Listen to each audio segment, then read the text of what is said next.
Hello, it's Jeremy Fisher here, and I wanted to talk to you about the databases, the songlist databases that we produce. And I thought it would be really useful to see how to work the databases. Now we have three. We have one which is a general song list, and then we have two specialist musical theatre lists. We have the female list and the male list, or the female database and the male database. Now, rather than actually show you the whole database and the real thing, I've done a mock-up of the database to show you how to manipulate the data and the information and to find out what it is that you need to find out. So when you first open the database, it comes in a sort of compacted format.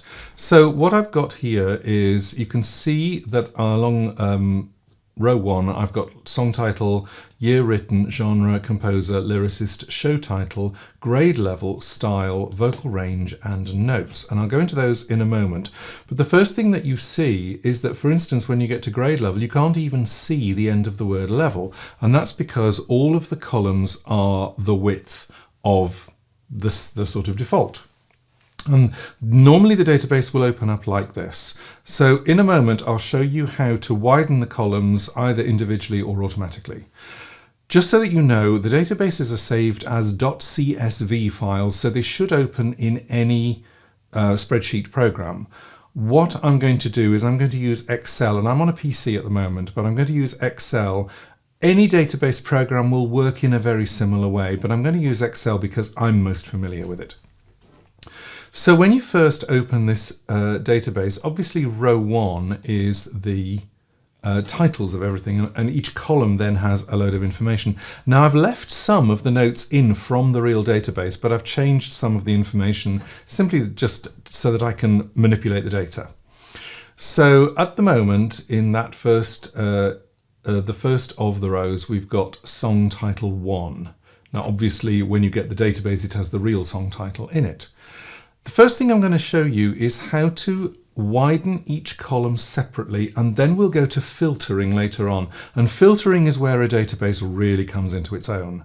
So on this column, if you hover over the A, which is actually the titles of the actual columns, you'll see that there's a black arrow, but if I hover over the division between A and B, it changes to a vertical line with an arrow on either side. Now that means that you can now manipulate the width of the column. So I'm going to the right-hand side of column A to where I get that arrow, and I'm going to click and hold and then drag across, and that will widen the column as much as I drag it. So song title 1 is now completely apparent, but I've also got some slightly longer titles. And what I might need to do is to keep dragging it and keep looking until song 9 is the longest title, and I just keep dragging until I can see the whole title. So as you can see, column A is now much wider, but you can see all the titles. If you're on a screen and it's not a very wide screen, it may be that then some of the other rows, some of the other columns disappear off to the right. That's fine, we can deal with that in a moment. And then obviously you can do that on column B for year written, you can do it on C for genres. You can take each one of these and do the same thing so that you can see everything written. Now there's another way to do it, which is, and by the way, if you, let's take column let's take column F and G. If you highlight both columns and then you go to the right and you go to the right of the final column that you highlight and you pull that, both of the columns will go to the same width. So in fact, because they're still highlighted, I can still do that, and both of the columns will go to the same width. Now it may be that what you've got in one column doesn't need to be that wide. So the best thing to do is a thing called Autofit. And you can, in fact, take something like a single column and auto-fit it, or you can auto-fit the entire database. So we're going to do a single column first. So we have highlighted, if I click right over the letter of that particular column to see the down arrow, you highlight the whole column and then you go to Home if you're not there already, and you look for Format. And Format is over here with a pull-down menu. So you click the pull-down menu while column I is still highlighted, and you go to Cell Size, Column Width, Autofit column width and click that. And the whole column snaps out to the width of the longest, which is that one, the width of the longest sentence. Now you can do that for a single column, or you can do it for all the columns. I'm just going to narrow some of these so that we can see it in action. Right, so the way to highlight the entire database is to go to just above the number 1, where there is a little grey triangle. Click on that triangle and the whole database is highlighted. You can now go to Home, Format, Autofit column width, and it will make the whole database autofit column width. And what you see now is that column A, which has some long titles, is much wider than column B, which really the longest thing in it is the title. So hoping that makes sense, that will enable you to see things much better. And by the way, if you want to print this database, which you can, then this is the best view to print, which is all the columns are auto-fitted. I'm going to go to print. I actually don't recommend that you print unless you need to. I think it's much better to do searches on screen, but I'll show you how to print anyway. So you've auto-fitted the columns, and then you go to File, Print. Now, there are a couple of things that I suggest that you do.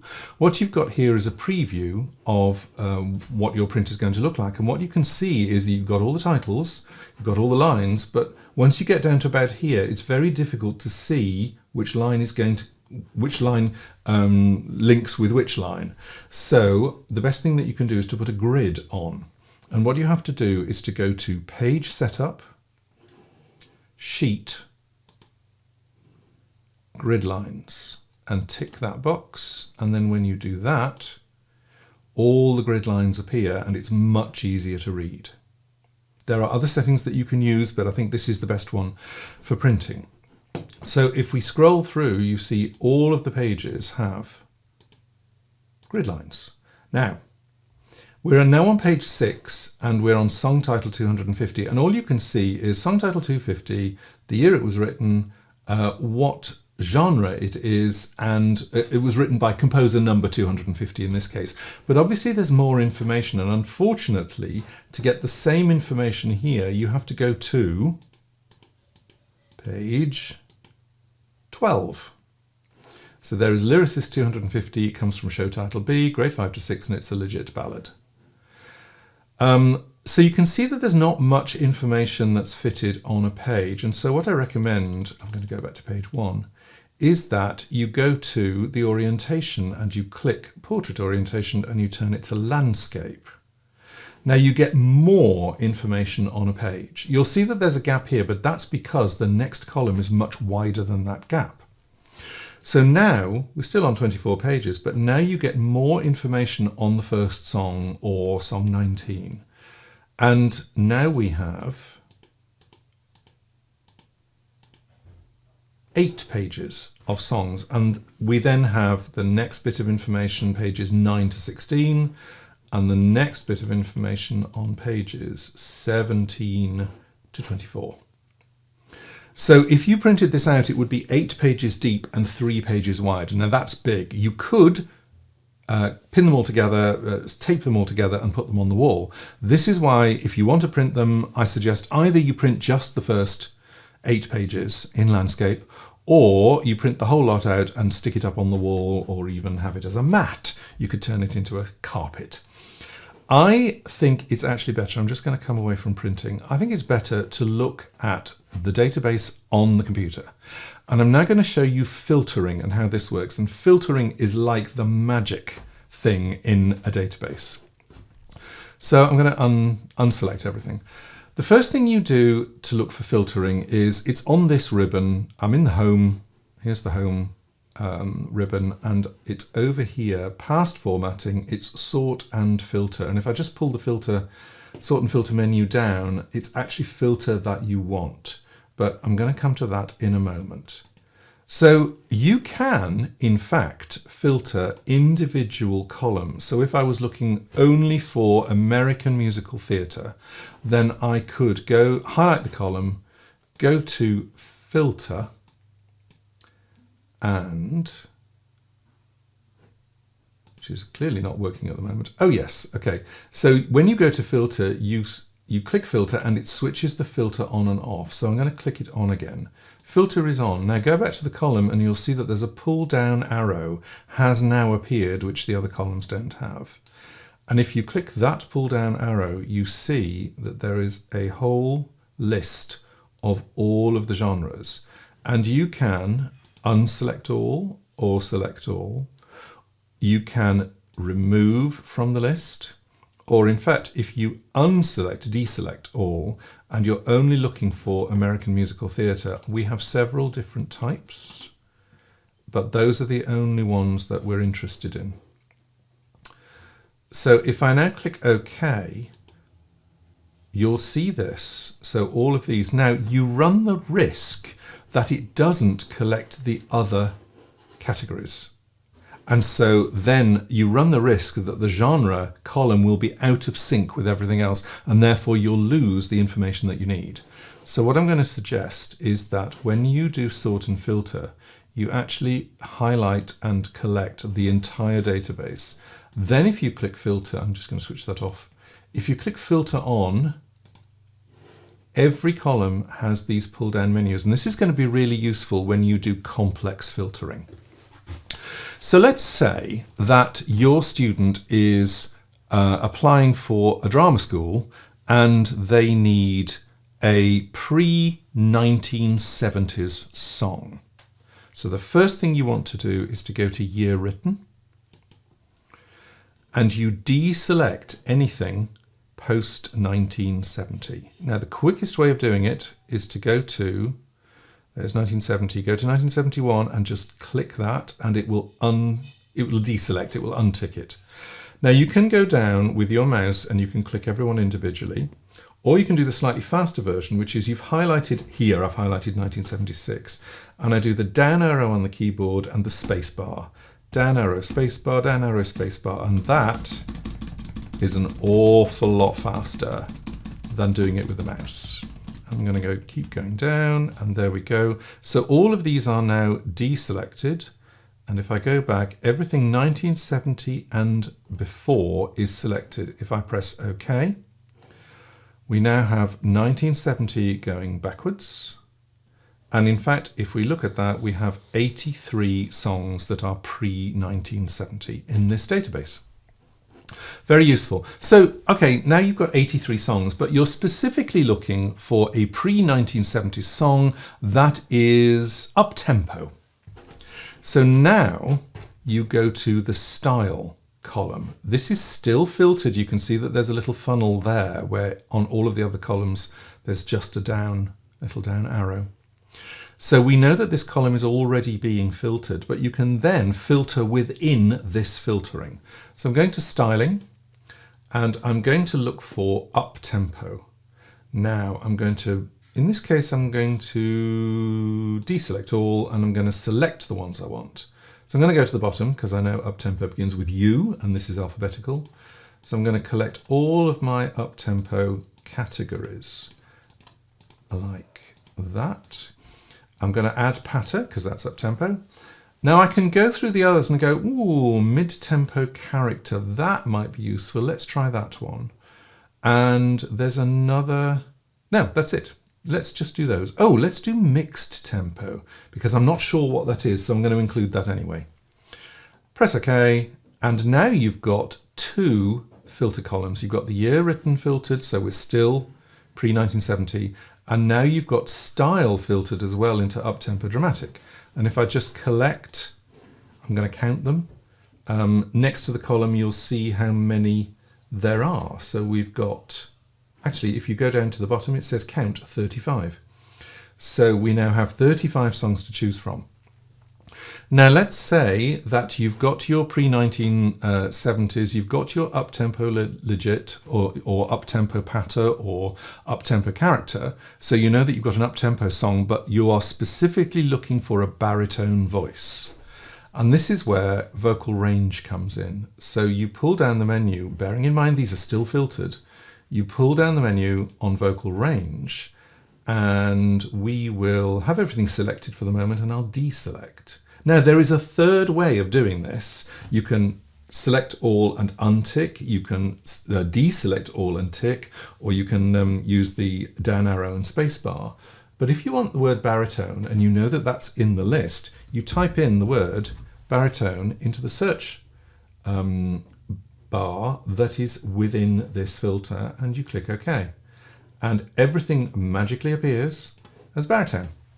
And now you've got 16 songs that you know are pre-1970, and you know they're up-tempo. And this is a much better list of songs to work, because some of these songs you will already know and some you might not. So you now judge the ones that you already know, and you go and look up the ones that you don't know. You could even go further. What we have done here is we've given the top and bottom notes. So for instance, these are all baritones, but you could decide that the high baritone tenor, which goes up to G4, is a little high. There are two here, so you can go back into the filter and you can take out baritone high tenor to G4, unselect those, and they will disappear, and you're left with 14 songs to collect. And at any point, if you've decided that you still want the pre-1970, but you actually are more interested in every type of style, then you can clear filter from style, and it will just clear that filter, but it will keep the vocal range and the year written filters. And now you have 20 songs, because now you've got mid-tempo swing and a ballad legit as well. This is how to use multiple filterings to get precisely what it is that you want. Now there's one other thing that you might want. I'm just going to remove these filters so we're back to the full database. There is something else that you might want to know, and that is, as you start scrolling, if you look at this top line, which has got all the categories on, the moment you start scrolling, it disappears. But you can freeze that top pane, and it will make the scrolling through the database much easier and much clearer. So go to hover over column 1, row 1, click, and the whole row gets highlighted. And then, actually you don't even need to do that. All you need to do is go to the View menu and look for Freeze Panes. Do the pull down menu and do Freeze Top Row. And if you freeze the top row, what happens is, as you scroll, the top row with all the titles stays where it is. So hopefully that explains how to filter, how to freeze the panes, and also how to widen the columns so that you can still see everything that you need to see. This is such a powerful tool to use, and we have this database, the male database, has 250 songs in it. So really scrolling up and down without doing the filtering and the sorting is probably not a good idea. You can, if you want to, do sorting as well, and this is another way to do it. If I highlight the whole database using that triangle on the left, and I go to Home and Sort and Filter, then let's say I want to sort. So we go Sort A to Z, and it will sort by the left-hand column. Now, what is odd about this is that it doesn't see song title 1, 2. It says song title 1, 1, 0, 1, 0, 1, 0, 1. So it doesn't filter in quite the way that we expect it to. So I'm going to undo that. And I'm going to go, we're highlighting the whole thing, and I'm going to go to Sort as well, and I'm going to go to Custom Sort. If you go to Custom Sort, you can sort by columns. So the first thing I'm going to say is I've highlighted the whole database, and so this tick box here, my data has headers, needs to be ticked. Because when you sort, this top line that's highlighted with song title, year written and genre will stay where it is. So now we go to what we want to sort, which is I'm going to sort by columns. If I do the pull down menu on columns, and it says I can sort by song title or year written or genre, composer, and so on. I'm going to sort by grade level. Let's see what that does. So we click on that, and it will now sort all the songs by grade level. And in this case, it's going 6 diploma, all the 7 diplomas, 8 diplomas, and then diploma, and then it starts on grade, because this is all alphabetical. Grade 3 to 4, 3 to 5, 4 to 5, and everything is sorted in grade order. Very, very useful to do that. So I'm going to scroll back up to the top. And in fact, if I want to sort back and I don't want to use the back button, I just highlight, I go to Sort and Filter, Custom Sort, and I will do song title, because that's actually how the original database is sorted. Just check that my data has headers is ticked, press OK, and we're good to go. Now, if I want to, I'm just going to deselect the whole thing. If I want to, I can take a small section of the database and just sort that. So let's say I did song title 106. I'm going to sort this little area here. So I've highlighted, I've clicked over the number of the row, and that then highlights the whole row. And if I click and drag, I can highlight a number of consecutive rows. So those rows are all highlighted. I'm going to go to Sort and Filter, Custom Sort, and I'm going to go, my data doesn't have headers. I only want this area to be sorted. And I'm going to go with column B. So column B is the year written, but because I haven't highlighted this line, you know, it's not included in this section, it won't give me the titles, it will only give me the name of the column. But I'm going to highlight by column, sort by column B, OK. And now that has sorted by date order in the section that I have selected. So I'm hoping that that makes sense to you. I'm just going to return to where it was originally. And good luck with this, because this is such a huge database. The male database has 250 songs in it. The female database has 219 songs in it. Funnily enough, we felt that men were more difficult to get songs for.